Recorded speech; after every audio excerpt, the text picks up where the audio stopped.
De Euskal Herria Bildu, egunon. Egunon, buenos días. Bueno, esperaba que viniera con corbata a la entrevista. No, la verdad es que la utilizo en muy contadas ocasiones, pero el otro día creo que era una de las ocasiones en las que había que ponerse corbata, entre otras cosas por una cuestión de protocolo, ¿no? Vamos a explicarlo. Le vimos con traje y corbata en la el, reunión que mantuvieron con el embajador de China. es exactamente, con el embajador de China, que viene acompañado de un grupo de empresarios que tienen interés en conocer nuestro país. Y yo creo que haría una interpretación de algunas fotos que hemos visto en los últimos meses que me parece que sitúan a Euskal Herria Bildu donde realmente está, ¿no?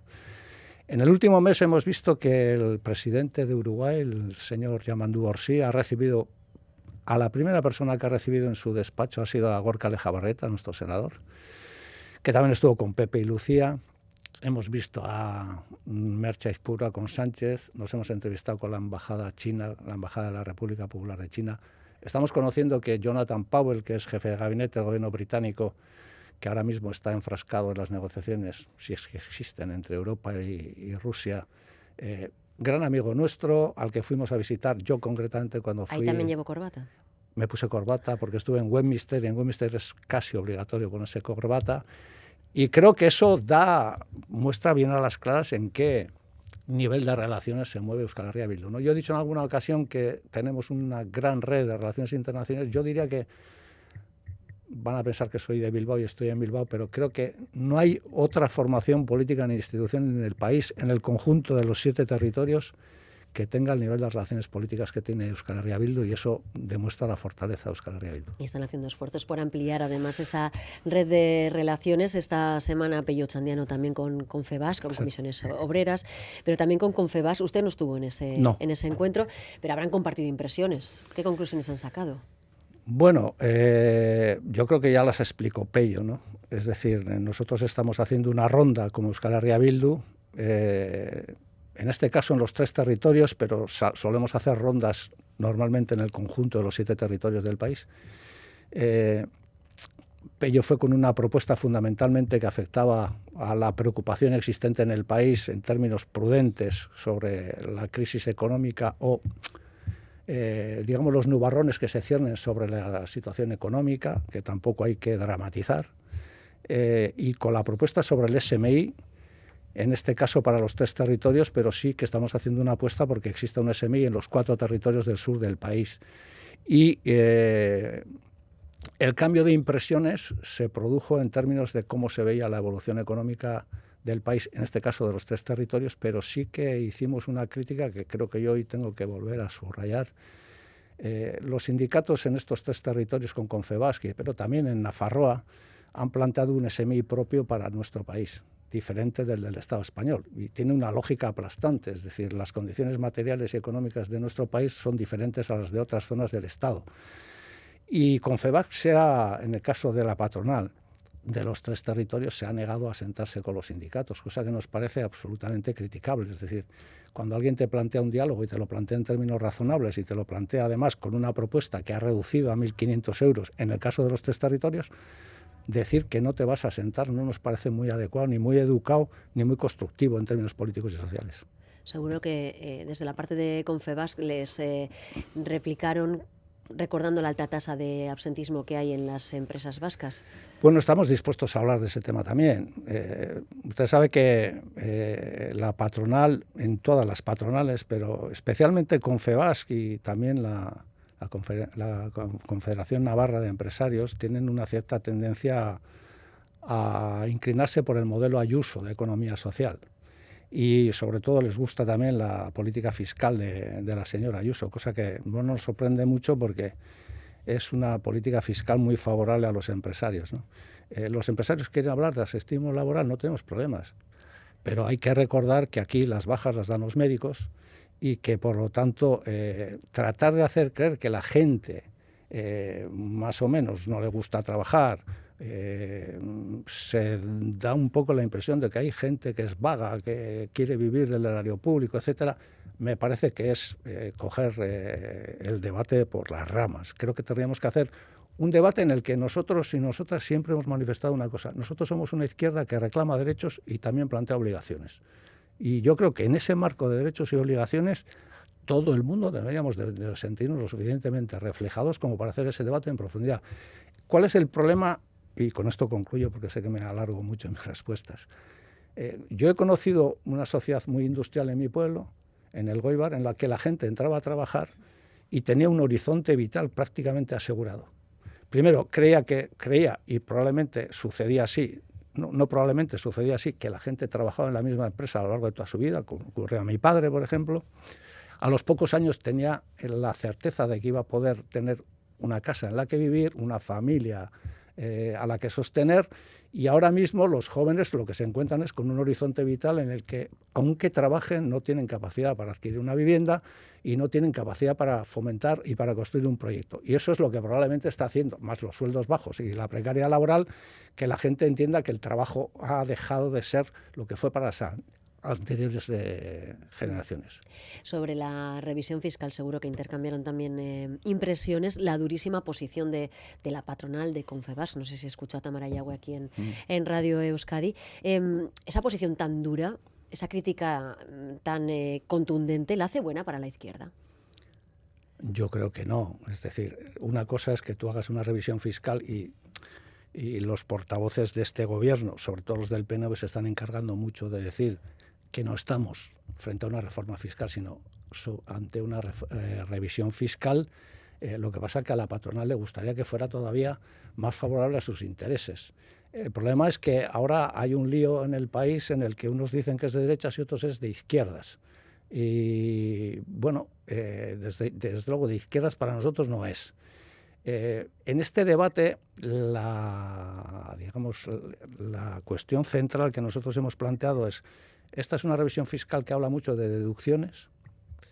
La pregunta es, si tú haces una revisión fiscal que solo habla de reducciones, se supone, no es matemático, pero se supone que la recaudación va a ser inferior.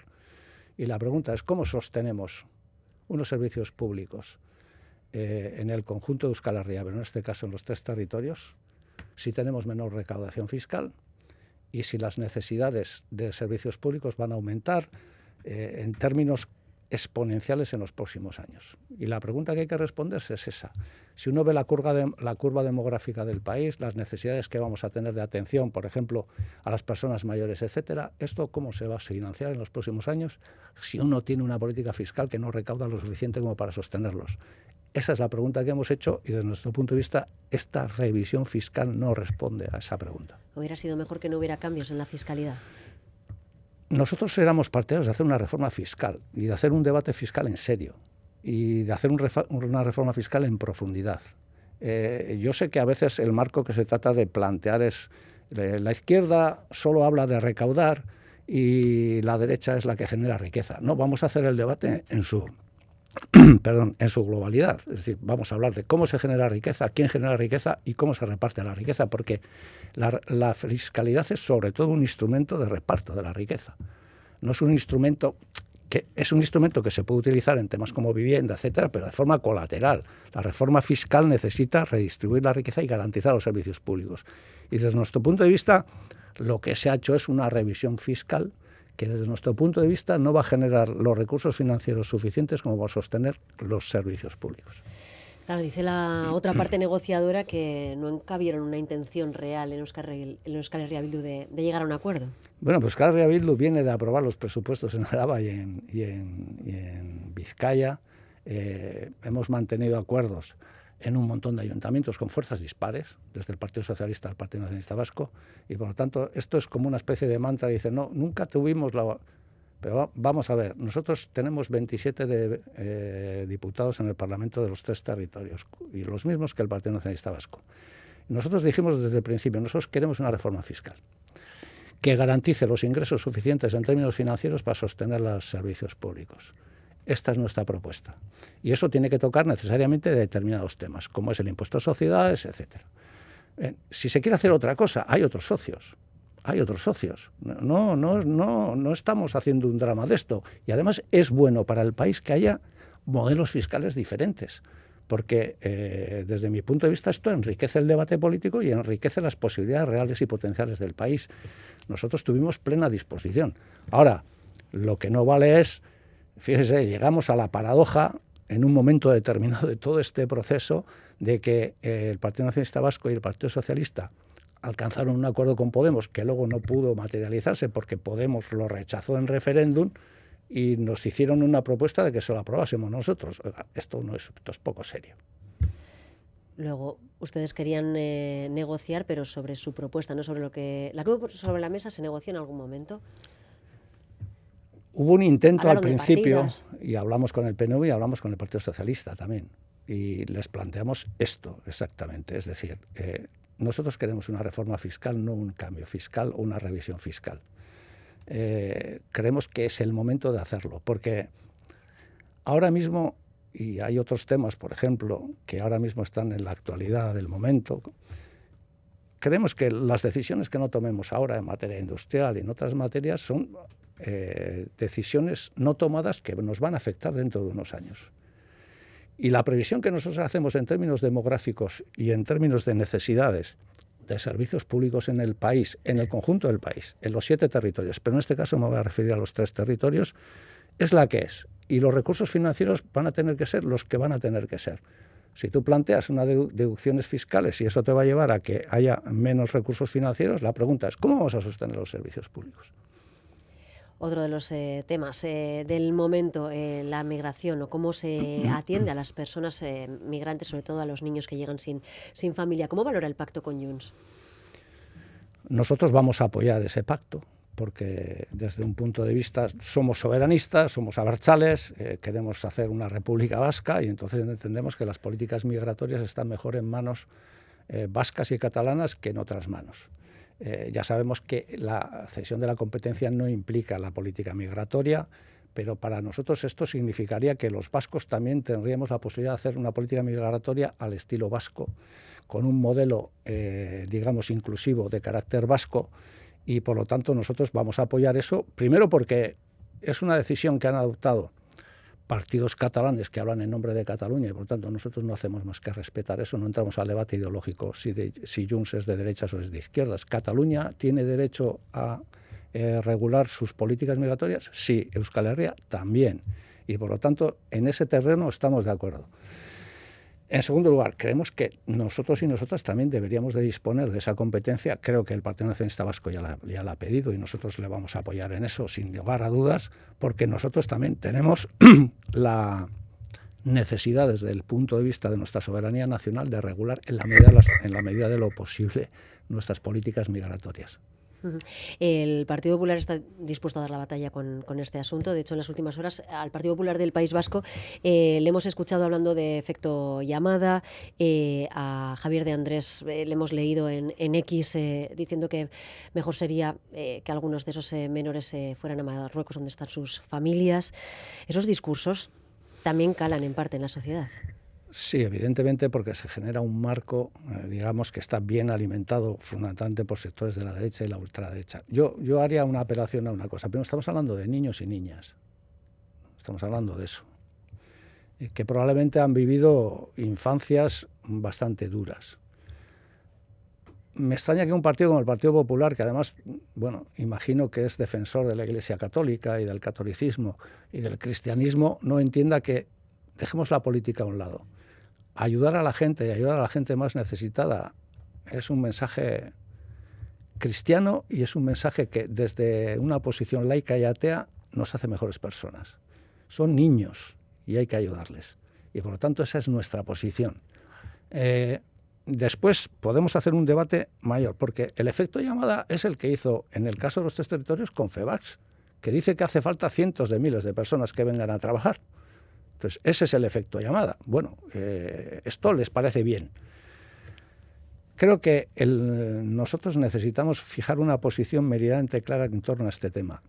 La izquierda independentista ha manifestado durante décadas que vasco y vasca es todo aquel que vive y trabaja en nuestro país, en Euskal Herria, y que evidentemente necesitamos, como vascos y vascas, como país que aspira a ser un Estado, una república, necesitamos un modelo de inclusión propio. Y creo que en eso también podemos ser diferentes. Por eso creo que la competencia es necesaria para nosotros. La competencia. ¿Y cree que sería interesante que se considerara Euskadi y Cataluña como frontera norte, tal y como están demandando el gobierno vasco, el gobierno de Canarias? De las poblaciones migrantes que tratan de cruzar desde el continente africano a Europa, la mayor parte atraviesan nuestro país. Y además atraviesan una frontera impuesta, desde nuestro punto de vista, entre Euskal Herria y Ipar Euskal Herria, que nosotros no controlamos. Y por lo tanto me parece bien esa posición. Pero no en términos de, sobre todo, porque cuando se habla de control es un debate un tanto, digamos, resbaladizo. Yo sí que apostaría por tener una política migratoria propia, por tener los recursos suficientes para eso. Creo que lo necesitamos porque la gran mayoría de migrantes del continente africano que van destinados a Europa van a pasar por nuestro país. Y no tenemos más competencias que las asistenciales en este momento. Y por lo tanto necesitamos otro tipo de competencias de carácter soberano para poder regular el tráfico en este sentido en términos humanos y políticos. Regular el tráfico en la muga. Bueno, nosotros tenemos un problema añadido en la muga, es que nosotros entendemos que esa es una muga falsa, porque estamos hablando del mismo país a un lado y al otro, pero evidentemente necesitamos mantener una posición sólida con respecto a cuál es el modelo de inclusión que nosotros planteamos para la gente que está de paso, pero para la gente que se quiere quedar. En el tema migratorio hay como dos grandes espacios. Uno es el espacio de la gente que viene de paso y trata de llegar, por ejemplo, a Francia, Alemania, etcétera, y la gente que se va a quedar. Y nosotros necesitamos competencias para la gente que se va a quedar y para la gente que quiere pasar por el territorio, para las dos. Lo decía porque sonaba a reclamar el control de la frontera para Euskadi. Ya nos gustaría a nosotros, pero eso lo haremos cuando seamos la República Vasca. En el debate sobre el aumento del gasto militar, después de escuchar a Pedro Sánchez, ¿les ha convencido el plan para acelerar el incremento del gasto? Este es otro de los temas que creo que necesita que la izquierda aborde con una cierta seriedad y con un cierto rigor. Vamos a echar la vista atrás y vamos a irnos al conflicto entre Ucrania y Rusia. Nosotros nos opusimos desde el inicio a la invasión rusa de Ucrania, pero dijimos al mismo tiempo desde el inicio, otros dijeron otras cosas, desde el inicio que tratar de escalar en términos militares no nos iba a conducir más que al borde del abismo, que es lo que ha ocurrido, y que esto al final necesitaba una solución en términos diplomáticos y negociados, que es lo que va a ocurrir. Desgraciadamente y probablemente no en la forma en que nosotros desearíamos, pero esto es lo que va a ocurrir. El problema del rearme en Europa es, ¿nos queremos rearmar para qué? Y esto puede tener una vertiente económica, ¿no? Como ya Europa tiene un cierto declive en términos económicos, vamos a ver si reactivamos la economía produciendo armas. ¿Producir armas para qué? ¿Para defender qué proyecto europeo? Y segundo, ¿contra quién? Y desde nuestro punto de vista, eso es algo que nosotros no compartimos en absoluto. Otra cosa es hablar de seguridad, de ciberseguridad, de tener, que nosotros también deberíamos tener como pueblo, como país, niveles de ciberseguridad suficientes para nuestras infraestructuras críticas. Pero rearmarse en Europa y en la historia europea ha tenido siempre un mal desenlace. Cada vez que Alemania se ha rearmado, ya sabemos cómo ha acabado. La pregunta que hacemos es, ahora que mucha gente habla de Gaulle, que tampoco es que sea santo de mi devoción, pero de Gaulle decía, Europa necesita autonomía estratégica con respecto a Estados Unidos. Siempre decía otra cosa. Decía, Europa llega hasta los Urales. La pregunta que yo me hago y que nosotros nos hacemos es, ¿rearmarnos para hacer una guerra con quién? Cuando sabemos que esa es una guerra que nos va a llevar al colapso a nivel planetario. Segundo, ¿quién va a combatir? Y tercero, ¿no es más razonable pensar que Europa necesita autonomía estratégica? Sí. Una posición de fortaleza, sí. Con un proyecto político que reparta la riqueza y respete a las naciones sin Estado, sí. Y con un acuerdo con Rusia, evidentemente, con la otra parte que garantice la seguridad para todas las partes en Europa y nos dé paz y prosperidad. ¿Y se van a oponer a un plan para acelerar el gasto militar? Nosotros no vamos a apoyar la aceleración del gasto militar, en absoluto. ¿Y qué le parece que pueda suponer una oportunidad para la industria vasca, este ámbito de la defensa? Me parece un error en términos estratégicos. A mí me da la impresión de que Europa y algunas instituciones están tomando decisiones muy a la ligera y muy en términos tácticos. Claro, hemos tenido un problema con el coche eléctrico porque China ya nos ha adelantado por la derecha, por la izquierda, por delante y por atrás. Esta Europa a la que yo veo, la pregunta es, ¿hay alguien al volante? Porque estábamos hace unos años planteando la transición ecológica y social. Estamos planteando una agenda verde, Yo recuerdo que Europa, en mitad de una crisis financiera brutal, con la gente pasándolo mal, impuso unas reglas de déficit absolutamente austericidas. Ahora no hay problema, ahora se puede gastar lo que haga falta, ahora no hay reglas para hacer armas y entender que la industrialización de Europa va a venir de mano de las armas. Me parece un disparate, y me parece que es reírse un poco de la gente. Si lo que Europa a futuro quiere es entender que su capacidad de industrialización va a venir de la mano de fabricar armas, me parece que es mirar de aquí a mañana. Otra cosa es que Europa tenga una posición más o menos sólida en términos de defensa, pero ¿de verdad alguien cree que el futuro de Europa pasa por recortes sociales y fabricar armas? Esa, desde luego, no es la Europa que va a apoyar Euskal Herria Bildu. Tengo que comentarle, porque lo he escuchado en este Boulevard también en los últimos días, que cuando hace este discurso antimilitarista y habla del rechazo a las armas, hay quien dice, en otros tiempos no se posicionó tan en contra de la violencia. Bueno, me parece un marco bastante digamos, forzado, ¿no? Nosotros siempre hemos sido antimilitaristas y además vamos a defender el antimilitarismo por una sencilla razón, que ahora no he citado y ahora voy a citar. Es que este país, el sur de este país, es que Euskal Herria, cuando tuvo ocasión, le dijo que no a la OTAN. Y por lo tanto nadie tiene derecho a utilizar al pueblo vasco en estrategias de la OTAN. Pero no porque lo diga Euskal Herria Bildu, sino porque lo dijo nuestro pueblo en una votación pacífica y democrática. Y dijimos no a la OTAN. Y esa es la posición que vamos a mantener. Y quien quiera mantener una posición contraria, que apele a la conciencia de la gente, que ponga en marcha un referéndum y que nos deje votar. Nosotros plantearemos no a la OTAN. Entonces, sí que es cierto que yo no me he considerado militarista nunca. Y por lo tanto, esto es la posición que yo voy a mantener.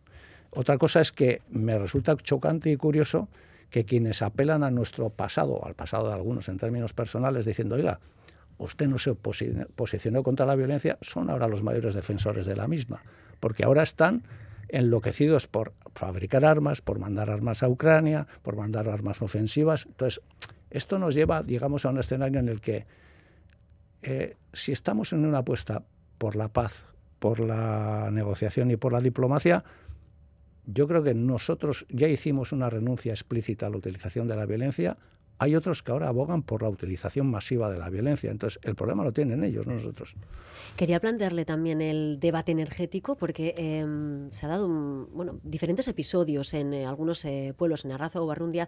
El último, han dimitido 3 concejales de Euskal Herria Bildu ante la imposibilidad de frenar un proyecto fotovoltaico, un compromiso electoral que no han podido cumplir. Y la plataforma que está en contra de este proyecto ha emitido un duro comunicado en el que acusan a Euskal Herria Bildu de perder el norte con la política de Moqueta. Esto es literal. Acusan a la dirección política de H. Bildu de imponer su criterio. Bueno, me gustaría saber quiénes están detrás de esa plataforma, ¿verdad? Pero Euskal Herria Bildu mantiene una posición muy clara con respecto a esto. En primer lugar, diría como 2 o 3 reflexiones desde mi punto de vista básico. La primera, nosotros somos favorables al despliegue de renovables en nuestro país. Cuando hablo de nuestro país, hablo del conjunto de nuestro país. Por 2 razones fundamentales. La primera razón es porque somos soberanistas y necesitamos o creemos que es bueno para los países y para los pueblos y para las naciones tener la máxima soberanía energética posible. Es decir, nosotros tenemos una vulnerabilidad evidente en términos energéticos. Por lo tanto, creemos que eso se puede hacer de 2 maneras. Una es generando energía y otra es comprando energía. Nosotros creemos que este país, por solidaridad, por conciencia ecológica y por necesidad estratégica, necesita generar más energía de la que genera, por una sencilla razón, porque somos intensivos en el consumo de energía. En segundo lugar, lo que no se puede convertir el despliegue de las renovables, y estamos hablando siempre de los 3 territorios, pero en Navarra ese despliegue ya se ha hecho hace mucho tiempo, y si uno viaja por Navarra ve que esto ya está hecho, se tiene que hacer de forma ordenada. Aquí hay gente que no ha hecho su trabajo. Y me estoy refiriendo al gobierno vasco. No ha hecho su trabajo. No existen planes territoriales y, por lo tanto, lo que no podemos hacer ahora es, desde el punto de vista nacional, dejar el despliegue de las renovables en manos de los ayuntamientos y pasarles el testigo. Hay en los 3 territorios 140 proyectos. Todo el mundo sabe que la gran mayoría, la inmensísima mayoría de esos proyectos no se va a hacer. Pero lo que está generando es desazón en un montón de pueblos, de todos los colores, de todos los colores, porque la gente de repente se encuentra con un proyecto, no sabe si se va a hacer, si no se va a hacer, y además se encuentra ese proyecto en una institución que es la más cercana a la gente, que no tiene facultad ni de parar ni de modificar esos proyectos. Por lo tanto, ¿quién tiene que hacer eso? Tiene que hacerlo, en nuestro caso, en los 3 territorios, el gobierno vasco, claro, que es el que tiene que ordenar el tráfico. Los vecinos, por ejemplo, de Arratsua o Barrundia o de Ollón se manifestaron bastante molestos e indignados con la postura de Euskal Herria Bildu, que se había presentado a las elecciones prometiendo que iba a paralizar esos proyectos que ahora pues o tiene que avalar o no puede frenar. Es que no puede frenar porque los ayuntamientos no tienen capacidad para frenar esos proyectos. En Ollón la alternativa era prevaricar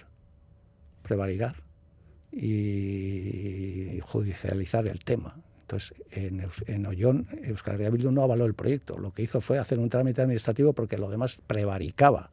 Entonces, pero yo vuelvo al debate central y es, nosotros somos partidarios del despliegue ordenado de las energías renovables. Alguien tiene que hacer su trabajo. No se puede dejar esto en manos de los ayuntamientos. Hay 140 proyectos en la CAF y 90 son en Araba, que es donde, junto con Nafarroa, hay un mayor despliegue en estos momentos de renovables. Esto no puede ser un debate desordenado y un debate sin reglas. Esto no puede ser el Far West, donde un montón de empresas vienen a hacer negocio. Esto hay que hacerlo con la gente y hay que hacerlo de forma ordenada. Alguien tiene que hacer su trabajo, alguien se tiene que poner las pilas, como dijo ayer Pello Chandiano. Esto no lo podemos trasladar a todos los pueblos, porque primero, los ayuntamientos no tienen facultades para poderlo dictaminar, y segundo, porque en ningún país serio se deja un debate central, como es el de la soberanía energética, en manos de cientos de instituciones locales que además no tienen capacidad para determinar los proyectos ni para modificar los proyectos. Una última cuestión sobre un asunto del que siempre hablamos, las conversaciones para avanzar en un nuevo estatus, porque parece que ha habido avances. En lo que le hemos escuchado, al menos al Partido Socialista de Euskadi públicamente, cuando está aquí mismo, ya se reconoce. Bueno, hay un reconocimiento de Euskadi como nación. ¿Ahí ha habido un avance? ¿Están llegando a un punto compartido? Bueno, yo reconozco que esas palabras de Andueza suponen un avance en la posición del Partido Socialista de Euskadi, ¿no? Y me parece que yo en alguna ocasión en esta misma radio he dicho en muchas ocasiones que el camino a recorrer para alcanzar un estatus, no solo en 3 territorios, sino también en el conjunto del país, pasaba, en el caso nuestro, por el reconocimiento de que somos una nación. Bien, a partir de ahí podemos empezar a caminar. En este sentido sí creo que se han producido avances. Ahora tenemos un factor añadido, que es el cambio de interlocución del Partido Nacionalista Vasco, que se va a producir creo que el día 30 o el 31 en el frontón atano. Vamos a ver lo que pasa. No creemos ni esperamos que vayan a haber dificultades en lo avanzado. Me parece que hemos avanzado lo suficiente como para seguir ese camino y yo espero y deseo que al final seamos capaces de alcanzar un acuerdo satisfactorio para los 3 territorios. Espero también que en un momento determinado en Nafarroa-Garaia seamos capaces de alcanzar también un acuerdo y creo que el país tiene una oportunidad de dar un salto en el conjunto del país en términos de estatus político nacional y en eso estamos trabajando con discreción. ¿Ha hablado ya con Aitor Esteban? No he hablado con Aitor Esteban. Pues he hablado mucho con Andoni Ortúzar. Pues Arnaldo Otegi, secretario general de Euskal Herria Bildu, nuestro invitado esta mañana. Eskerrik asko. Eskerrik asko, sí. Las 9:32.